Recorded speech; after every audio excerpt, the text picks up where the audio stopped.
යාදී වශයෙන් ඔබට වාසනාවේ දාගි මුදල් එක් කරනවා. සුපිරි වාසනා සම්පත මුදල් 50,000 ප්‍රතිම සැලකී දාගි සමානයක් වාසනාවන්ත අතරමැද වෙනවා සමගයි.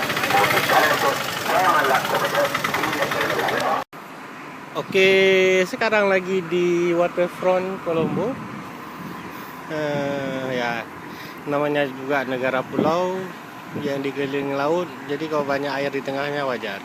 Ini sekarang saya lagi di waterfront, lagi jogging sebenarnya, udah capek jadi istirahat dulu. Ketemu pemandangan seperti ini lagi hotel atau bangunan lagi dibuat, bentuknya seperti pagoda atau piramid, whatever. Itu ada tempat sembahyangnya orang Buddha, karena meskipun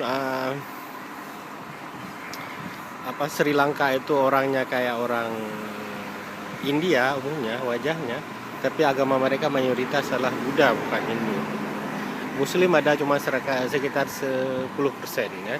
Jadi barusan dapat sambil jogging dapat sebuah masjid, ya mungkin nanti bisa salat zuhur di sana. Oke, itu saja laporan pandangan mata dari Colombo, Sri Lanka. Thank you.